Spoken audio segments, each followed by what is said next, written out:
Hello guys. तो बहुत सी बार हम दुनिया के कुछ ऐसे रहस्यों की बात करते हैं जिनको कोई भी साइंटिस्ट वगैरह कोई भी सॉल्व नहीं कर पाया है। लेकिन क्या आपने कभी अपने इंडिया के कुछ ऐसे रहस्यों के बारे में सुना है जिनको आज तक कोई सॉल्व नहीं कर पाया है? अगर नहीं तो मैं आपको कुछ ऐसे ही रहस्य से वाकिफ करवाऊंगा जिसको सुनकर आपकी रूह कांप जाएगी।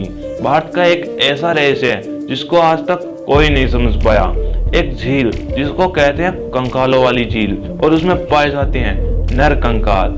तो क्या है उसका राज, वो मैं आपके सामने एक्सप्लोर करता हूँ। तो लेट्स एक्सप्लोर। अपने उत्तर भारत के हिमालय के बारे में तो आपने सुना ही होगा। पूरे विश्व में वो फेमस है और उसकी सुंदरता और प्राकृतिक सौंदर्य को देखने के लिए पूरी दुनिया से लोग आते हैं।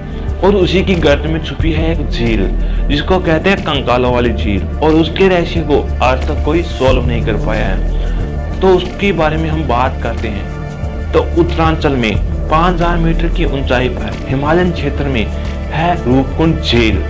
जी हाँ, हम बात कर रहे हैं रूपकुंड झील, जिसको कहते हैं नर कंकाल मिलने वाली झील, कंकालों वाली झील। ये झील बाकी समय में बर्फ से ढकी रहती है, लेकिन गर्मियों में सबसे गर्म दिन में ये पिघलती है।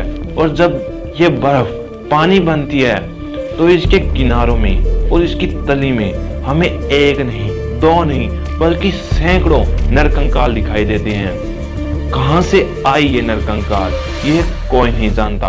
हाँ, कुछ थ्योरीज लगाई जाती है, कुछ अनुमान लगाए जाते हैं, लेकिन कोई भी इसको क्लियर नहीं कर पाया है। इस झील में मिलने वाले नरकंकालों के बारे में सबकी अपनी अपनी राय है। कुछ लोगों का कहना है कि ये कंकाल उन जापानी सैनिकों के हैं जो सेकेंड वर्ल्ड वॉर में यहाँ से निकल रहे थे और कुछ हादसे की वजह से मारे गए। कुछ लोगों का कहना है कि ये जनरल जोरावर सिंह, जो कि तिब्बत के युद्ध के बाद लौट रहे थे, तो उस टाइम एक तूफानी ओलों की बारिश में फंस जाने से इनकी मृत्यु हो गई और ये उन्हीं के कंकाल हैं। लेकिन जब शोध हुए और कार्बन डेटिंग की गई इन कंकालों की, तो पता चला कि ये कुछ दशकों पुराने नहीं बल्कि 1200 साल पुराने कंकाल हैं। यानी कि ये जो भी तर्क दिए जा रहे थे वो सब खारिज हो गए। उसके बाद जब थोड़ी सी और गहनता से इसका अध्ययन किया गया तो ये पता चला कि ये कंकाल अलग अलग क्षेत्रों के हैं और अलग अलग समय पे आए हैं। यानी कि इनमें कुछ कंकाल तो भारत और उसके आसपास के क्षेत्र के हैं, कुछ कंकाल ग्रीक की साइड के हैं और कुछ कंकाल बहुत ही अल्प मात्रा में चाइना साइड के हैं। यानी कि ये सब अलग अलग समय में अलग अलग जगहों के कंकाल यहाँ पे उपस्थित हुए हैं। इंडिया के साइड के जो कंकाल हैं वो 7वीं से 10वीं शताब्दी के बीच आए होंगे, और ग्रीक साइड के जो कंकाल हैं वो 17वीं से 20वीं शताब्दी के आसपास यहाँ पे आए होंगे, और चीन साइड के जो अल्प मात्रा के जो कंकाल हैं वो भी बाद के समय में ही आए होंगे। यानी कि अलग अलग समय में ये यहाँ पे आए हैं। लेकिन इस तरह को विचारणीय नहीं मान सकते। क्यों? क्योंकि सबके जो मरने का रीजन है, यानी कि जो मृत्यु का कारण है, वो एक है। सभी नरकंकालों की खोपड़ी और कंधों के ऊपर चोटों के निशान है, बाकी पूरी बॉडी एकदम स्वच्छ और साफ दिखाई देती है रिसर्च के अनुसार। यानी कि यह माना जाता है कि ये कुछ बोल जैसी आकृति की कुछ ऐसी चीजें इन पर घात किए गए हैं जिससे ये डेथ हुई है। कुछ लोगों का मानना है कि ओलों की बारिश हुई थी। एक प्राचीन कथा ये भी थी कि कनौज और वहाँ के राजा रानी और उनके सैनिक यहाँ की पहाड़ों की देवी नंदा की पूजा अर्चना के लिए आ रहे थे, और उस टाइम वो ओलों की बारिश में फंस गए थे और वो मर गए। लेकिन एक हिसाब से देखें तो अगर ओलों की बारिश होती है और जब हमारे सर पे वो ओले लगेंगे तो ऑब्वियसली हम अपने आप को प्रोटेक्ट करने के लिए अपने हाथ सर पे रखेंगे ना।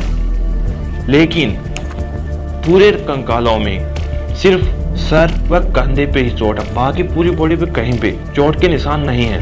यानी कि ये तर्क सिर्फ बिल्कुल खारिज होता है। यानी कि ये हम नहीं कह सकते। हाँ, हो सकता है, लेकिन अगर हम अपनी तरफ से ये अनुमान लगाएं तो हम इसको 100% विचारणीय यानी कि सिद्ध नहीं मान सकते कि हाँ ऐसा हुआ होगा।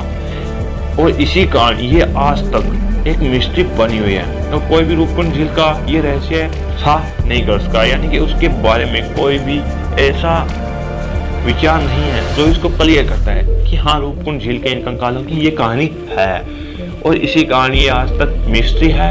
लेकिन इसी मिस्ट्री की वजह से भारत का ये क्षेत्र आज पर्यटकों के लिए एक बहुत ही रोचक जगह है और यहाँ पे पर्यटक आते हैं और इस झील को देखकर जाते हैं और इन कंकालों के रहस्य को समझने की कोशिश करते हैं। लेकिन आज तक ये मिस्ट्री ही बनी हुई है।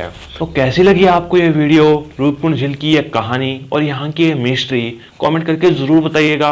वीडियो को लाइक कर दीजिएगा और शेयर कर दीजिएगा ताकि बाकी आपके फ्रेंड्स को भी पता चले कि अपने देश में एक ऐसा भी रहस्य छुपा हुआ है।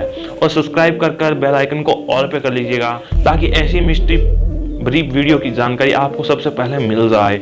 और मिलते हैं नेक्स्ट वीडियो में, तब तक के लिए bye bye and thanks for watching.